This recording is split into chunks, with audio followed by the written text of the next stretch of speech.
ఒకప్పుడు ఆడపిల్లకి పెళ్లి చేయాలంటే చాలా కష్టపడవలసి వచ్చేది. కానీ ఇప్పుడు సీన్ రివర్స్ అయింది. 40+ ఏజ్ వచ్చిన మగాళ్ళు కూడా ఇంకా బ్యాచులర్స్ గానే ఉంటున్నారు. ఈ కాన్సెప్ట్ తో తీసిందే ఈ పెళ్లి కాని ప్రసాద్ మూవీ. ఈ టైటిల్ తో ఇంతకు ముందే శివాజీ అల్లరి నరేష్ సినిమా వచ్చిన ఈ పేరు విన్న వెంటనే మనకి టక్కును గుర్తొచ్చేది వెంకటేష్ మల్లేశ్వరి మూవీ.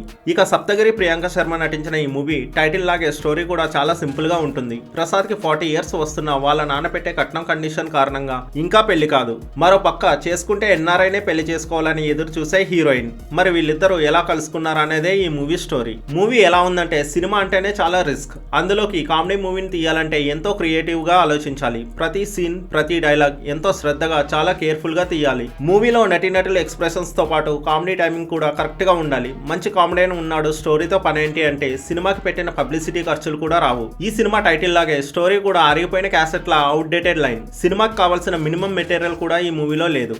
సప్తగిరి చాలా గ్యాప్ తీసుకుని ఒక ఆర్డినరీ మూవీని సెలెక్ట్ చేసుకున్నాడు. మూవీ స్టార్టింగ్ చాలా వీక్ నెరేషన్ తో స్టార్ట్ అవుతుంది. తర్వాత కూడా ఆ డల్ ఫ్లో కంటిన్యూ అవుతూనే ఉంటుంది. మనం ఎంత నవ్వాలని ట్రై చేసినా అసలు నవ్వే రాదు. పోనీ ఫస్ట్ హాఫ్ ఏదో అలా అయిపోయింది, సెకండ్ హాఫ్ లో అన్నా ఏమన్నా ఉంటుందా అంటే అది ఉండదు. నాన్ స్టాప్ డైలాగ్స్ తో ఇరిటేట్ తెప్పిస్తారు. దీనికంటే టీవీ సీరియల్స్ బెటర్, కొంచెం సైలెంట్ గా అన్నా ఉంటాయి. ఈ మూవీ మొత్తం ఏదో డబ్బాలో రాళ్ళు వేసి ఆడించినట్టు హెడేక్ వస్తుంది. మూవీలో మ్యాటర్ లేకపోతే సప్తగిరి మాత్రం ఏం చేస్తాడు, డైరెక్టర్ చెప్పింది చేసుకుంటూ వెళ్ళాడంతే. మూవీ మొత్తానికి సెకండ్ హాఫ్ లో ఒక చిన్న బిట్ సాంగ్, అలాగే క్లైమాక్స్ కోర్ట్ సీన్ లో వకీల్ సాబ్ ని ఇమిటేట్ చేసే డైలాగ్స్ తప్ప ఇంకేం లేదు. సప్తగిరి ప్రియాంక శర్మ మధ్య లవ్ ట్రాక్ కూడా చాలా రొటీన్ గా ఉంది. పెళ్లికాని ప్రసాద్ గా సప్తగిరి చాలా డిసప్పాయింట్ చేశాడు. ఫైనల్ గా ఈ మూవీకి వర్డిక్ట్ ఏంటంటే సప్తగిరిని ఇష్టపడేవారు ఒకసారి ట్రై చేయొచ్చు. కామెడీని ఆశిస్తే మాత్రం డిసప్పాయింట్ తప్పదు. ఈ మూవీకి నా రేటింగ్ 2/5. Thanks for watching.